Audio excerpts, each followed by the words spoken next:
പിതാവിൻ്റെയും പുത്രൻ്റെയും പരിശുദ്ധാരൂപിയുടെയും നാമത്തിൽ ആമേൻ.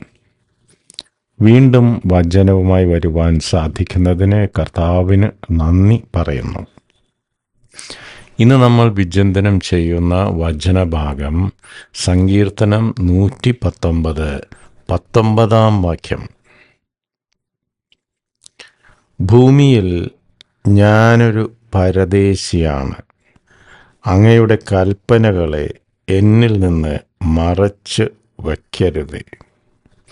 അങ്ങയുടെ കൽപ്പനകൾക്ക് വേണ്ടിയുള്ള അഭിനിവേശം നിരന്തരം എന്നെ ദഹിപ്പിക്കുന്നു.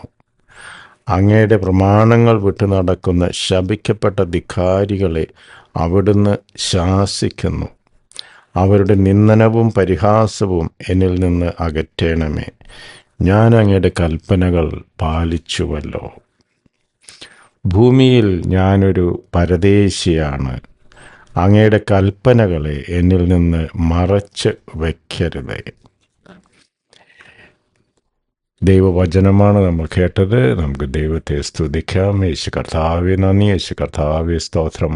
Hallelujah, hallelujah, hallelujah. നമ്മൾ ഭൂമിയിൽ പരദേശികളാണ്. ഈ ഒരു വസ്തുത എത്ര പേർ ആക്സെപ്റ്റ് ചെയ്യുന്നുണ്ട്? മാക്സിമം ഒരു 30,000 ദിവസം, 100 വയസ്സ് വരെയൊക്കെ ജീവിച്ചാൽ, ഒരു കൊല്ലം 365 ദിവസമൊക്കെ ആണെങ്കിൽ മാക്സിമം ഒരു 30,000 ദിവസമൊക്കെ ഒരു മനുഷ്യൻ ഈ ഭൂമിയിൽ ജീവിക്കുന്നുള്ളൂ. പക്ഷെ പലപ്പോഴും മിക്കവാറും ഇത് പെർമനൻ്റ് ആയിട്ടുള്ള ഒരു സംഭവമായി നമ്മൾ കണക്കാക്കുന്നു. വളരെ രസകരമായ ഒരു ബൈബിൾ പ്രഘോഷണത്തിൻ്റെ ആദ്യം പറഞ്ഞ കാര്യം എപ്പോഴും അത് വളരെ രസകരമായിട്ട് എനിക്ക് തോന്നുന്നു. അപ്പോൾ ഈ ബൈബിൾ ഷെയർ ചെയ്യുന്ന ആൾ പറയാണ്, നമ്മൾ എന്തിനാണ് ക്രിസ്തുവിനെ അനുധാവനം ചെയ്യുന്നത്? എന്തിനു വേണ്ടിയാണ് നമ്മൾ ദൈവത്തിൽ വിശ്വസിക്കുന്നത്? ഈ ലോകത്തിൽ എന്തെല്ലാം മായകളോ, എന്തെല്ലാം പരിപാടികളുണ്ട്, എന്തെല്ലാം സുഖലോലുപതയിൽ നമുക്ക് തിമിർക്കാം. നമ്മളതെല്ലാം മാറ്റിവെച്ചിട്ട് എന്തിനു വേണ്ടിയാണ് നമ്മൾ ദൈവത്തിൻ്റെ വചനമനുസരിച്ച് ജീവിക്കേണ്ടത്? എന്താണ് അതിൻ്റെ റീസൺ? എന്നിട്ട് പുള്ളി ചോദിക്കുകയാണ്. ആ ചോദ്യം ഭയങ്കര ഡെപ്തുള്ള ചോദ്യമായിരുന്നു. അതായത് ആർക്കൊക്കെ സ്വർഗത്തിൽ പോകണം? അപ്പോൾ എല്ലാവരും കൈ ഉയർത്തി. അടുത്ത ചോദ്യം, ആർക്കാണ് ആദ്യം പോകേണ്ടത്? അപ്പോൾ ആരും കൈ ഉയർത്തിയില്ല. അപ്പോൾ നമ്മുടെയൊക്കെ ഒരു വിശ്വാസം ഈ ഭൂമിയിൽ തന്നെ അത് ഒരു ആദിയും അന്തവും എല്ലാം ഈ ഭൂമിയിൽ തന്നെ, ഈ ഭൂമിയിലെ ജീവിതത്തിൽ കർത്താവിനെ കൂട്ടുപിടിച്ചുകൊണ്ട് ഐശ്വര്യമൊക്കെ നേടിയെടുത്ത് ഇവിടെ സുഖലോലുപതയിൽ ജീവിക്കാമെന്ന ഒരു ചിന്തയിൽ ജീവിക്കുന്ന കുറേ വിശ്വാസികളുണ്ട്. അവരവരുടെ ജീവിതം കുറേയും കൂടി സെക്യൂറാക്കാൻ വേണ്ടി അവർ ദൈവത്തെ കൂട്ടുപിടിക്കുന്നു. പക്ഷേ ഈ വചനം എന്ന് പറയുന്നത്, കർത്താവെ, ഞാൻ പരദേശിയാണല്ലോ, ഈ ദേശം എൻ്റേതല്ലല്ലോ, ഇവിടെ ഞാനൊരു യാത്രക്കാരൻ മാത്രമല്ലേ. അങ്ങയുടെ വചനങ്ങളനുസരിച്ച് ജീവിക്കുമ്പോൾ എനിക്ക് ജീവിതാന്ത്യത്തിൽ അങ്ങയോടൊത്തായിരിക്കുവാനുള്ള കൃപ നൽകണമേ. നമ്മുടെ വിശ്വാസത്തെ മാറ്റിമറിക്കുന്ന ഒരു ചെറിയ വചനം ആണിത്.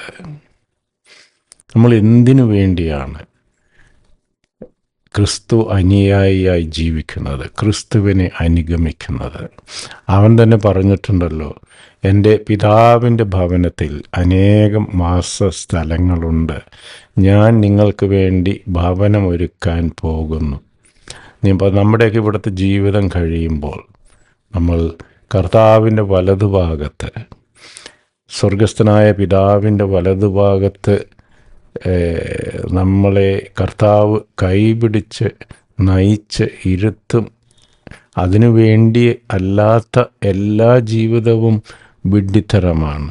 ഈ നശ്വരമായ ജീവിതത്തെ സെക്യൂർഡാക്കാൻ വേണ്ടി കർത്താവിനെ കൂട്ടുപിടിക്കുന്ന ധനാഢ്യന്മാരൊക്കെ നമ്മൾ കാണുന്നുണ്ട്. എനിക്കത് നടത്തി തരണം, എൻ്റെ സ്വത്ത് ഇരട്ടിയാക്കണം, എനിക്ക് പ്രശ്നങ്ങളൊന്നും വരാൻ പാടില്ല എന്നൊക്കെ പറഞ്ഞ് എനിക്ക് ഇന്നത് നേടിത്തരികയാണെങ്കിൽ ഞാൻ ഇത്ര രൂപ കർത്താവിന് നേർച്ചയിടാം, അല്ലെങ്കിൽ ഞാൻ പള്ളിയിൽ പെരുന്നാൾ നടത്താം. കർത്താവിന് ഇതൊക്കെ വേണമോ? ഉരുകിയ മനസ്സാണ് ഏറ്റവും വലിയ ബലി. അപ്പോൾ ഒരു ഒരുക്കമുള്ള ഒരു ഹൃദയം നൽകി അനുഗ്രഹിക്കണമേ കർത്താവേ എന്ന് നമുക്ക് കർത്താവിനോട് പ്രാർത്ഥിക്കാം. അങ്ങ് വരുമ്പോൾ, അങ്ങയുടെ വിളി വരുമ്പോൾ വിശുദ്ധിയുള്ളവരായി ഞങ്ങൾ കാണപ്പെടട്ടെ. അങ്ങയുടെ കൃപയാൽ ഈ ഒരു കാര്യം മാത്രം ഞങ്ങൾ അങ്ങയോട് യാചിക്കുന്നു. വിശുദ്ധിയിൽ ജീവിക്കുവാനുള്ള കൃപ നൽകണമേ യേശു കർത്താവേ.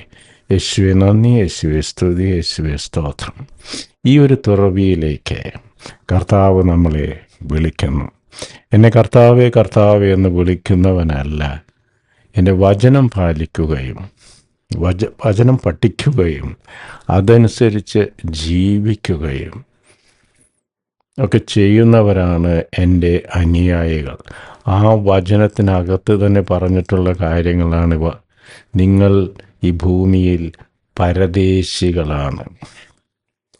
ഇവിടുത്തെ വിഷയാസക്തികളിൽ മുഴുകി ജീവിക്കുന്നവർ പലപ്പോഴും നിങ്ങളെ പരിഹസിക്കും. ആ പരിഹാസങ്ങൾ കേട്ട് വീണു പോകാതിരിക്കുവാനുള്ള കൃപ സർവേശ്വരൻ നമുക്കെല്ലാവർക്കും നൽകട്ടെ. കൂടുതൽ ധീരതയോടെ, കൂടുതൽ തീഷ്ണതയോടെ വചനം കേൾക്കുമ്പോൾ വിറയ്ക്കുന്നവരായി നമുക്ക് കർത്താവിനെ അനുധാവനം ചെയ്യാം. സ്വർഗം ലക്ഷ്യമാക്കി നമുക്ക് ജീവിക്കാം. ദൈവം നമ്മെല്ലാവരെയും സമൃദ്ധമായി അനുഗ്രഹിക്കട്ടെ. God bless. നിങ്ങളും എനിക്ക് വേണ്ടി പ്രത്യേകം പ്രാർത്ഥിക്കുമല്ലോ. ആമീൻ.